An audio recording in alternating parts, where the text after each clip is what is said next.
Well, hello everyone, and welcome to East West Healing Space, where I do I Ching readings usually 3 times a week, and I do oracle card readings once or twice a week.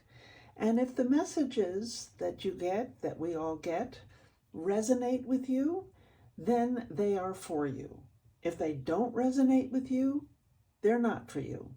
But maybe you know somebody and you think, that's what Susie needs to hear, or Mike should hear, or whatever. If that's the case, please send this message along to Susie or Mike or whoever you know that might resonate with the message.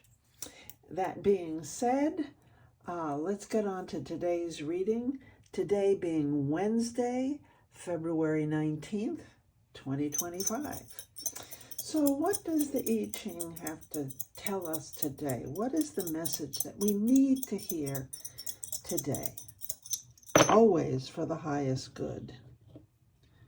Okay, that's a head, that's a tail, and that's a tail. And if you'll remember, okay, I'm going to do this over here. So this is 2, 19, 25. Okay, head, tail, tail. Tails are worth 2, and heads are worth 3. So that's a 7, which is a solid line. I think I'll do a start down here. That's a 7. Okay. I have this nice fancy notebook that a friend of mine gave to me. It's perfect. I love it. Okay. Here we go. That's a head. That's a head. That's a tail. Okay, so that's 8. That would be a broken line. 2 heads is 6, and a tail is 2. 8. What do we need to know today, Wednesday, February 19th, 2025? Head, tail, tail. Okay. Again, a 7. This is what's called the lower trigram. Okay? The lower trigram. Now we're going to move on to the upper trigram.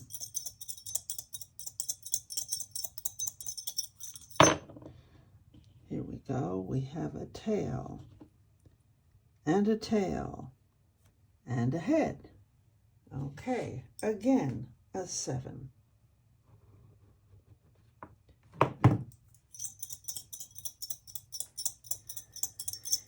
What do we need to know today, Wednesday, February 19th, 2025? Whoa! Try to escape. A tail. A tail. A head. Okay. Another 7.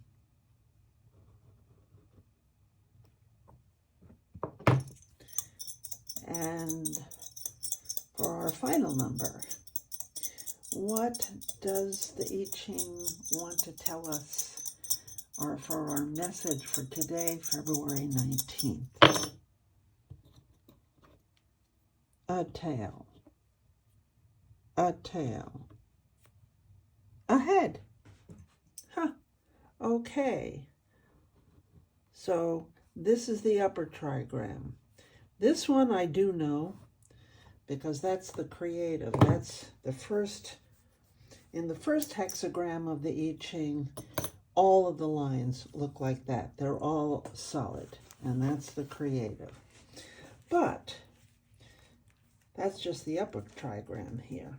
So, what does the I Ching have to tell us today? We have no changing lines. They're all the same. No changing lines at all. Interesting. Okay, So the lower trigram has a broken line in the middle of two solid lines. So I'll bring this over here, and that would be Li.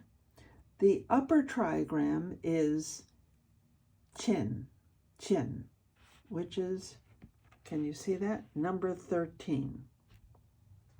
So that's what we get for today. You can find these charts on the internet. They're everywhere. You can find them. So Qin is number 1. Li is here. And so this is the upper trigrams. These are the lower trigrams. That's how we get to number 13. All right, let's take a look at number 13.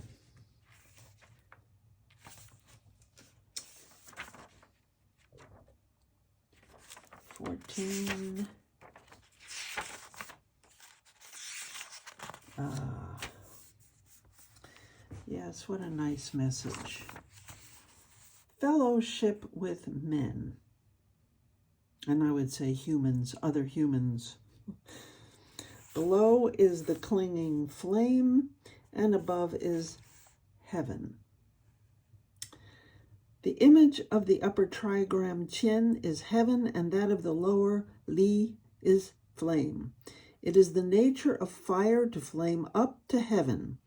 This gives the idea of fellowship. Okay, I'm not going to go through what it says about the lines or what it's a complement of. Here, I'm going to start here. Here, I hope you can see that. Clarity is within and strength without, the character of a peaceful union of men, which, in order to hold together, needs one yielding nature among many firm persons. The judgment. Fellowship with men fellowship with men in the open. Success. It furthers one to cross the great water. The perseverance of the superior man furthers. Oh, yes. But the superior man. Okay. True fellowship among men must be based upon a concern that is universal.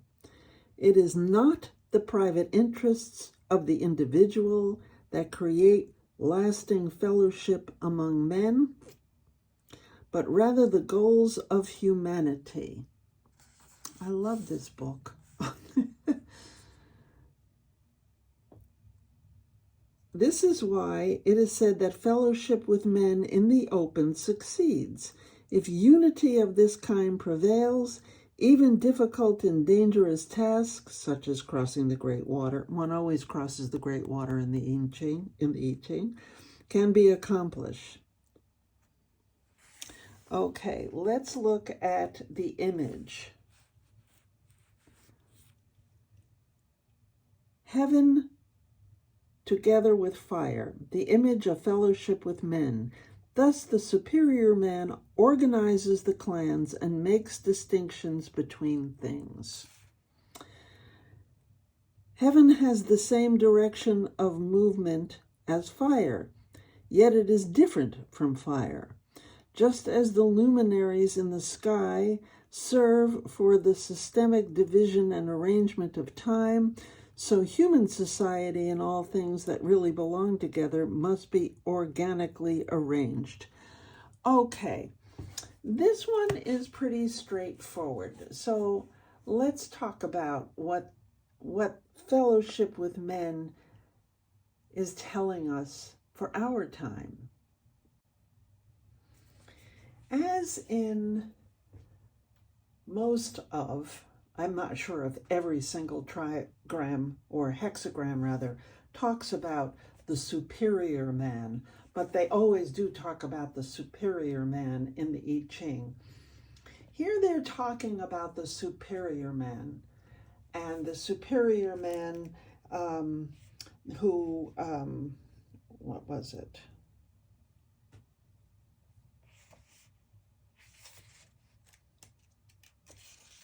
where was it? Superior man uniting the wills of all under heaven. In this case, they're talking about strength of character. Someone who has a moral character, an inward strength.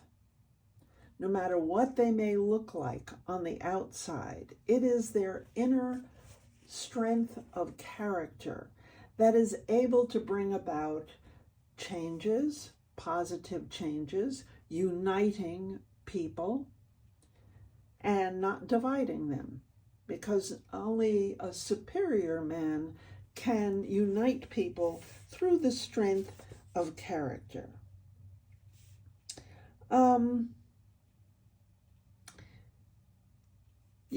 They talk about the perseverance of the superior man furthers. And so here we're being asked to distinguish between the superior and the inferior. And it's not just what's out there, it's also within us. What are we being called to do personally? And I would say it's to develop ourselves and to take a look inward and see the parts of ourselves that are worthy of, shall we say, some adjustment, and we all have them, and work on that.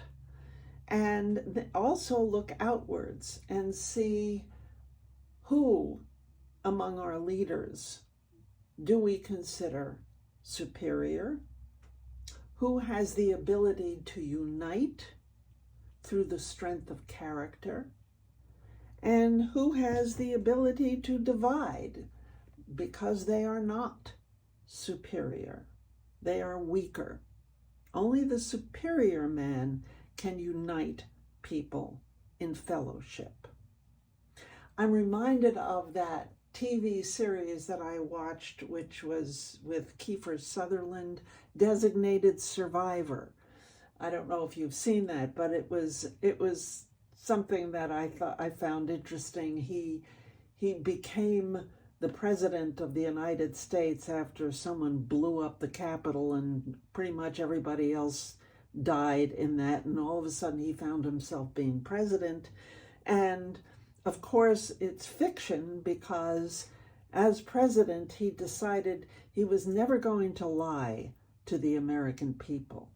And he had strength of character, moral character. And of course, he was on the line more than once and in dangerous situations, like maybe people would vote against him, and he was an independent character who did not want to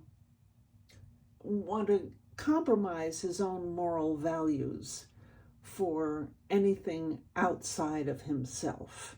Forces outside of himself telling him, you got to do this, or nobody will vote for you, or you're terrible because you're not doing that. He wouldn't listen because he had strength of character, internal strength of character. Of course, it's fiction, but I think it's a good example of what this fellowship with men is really pointing to.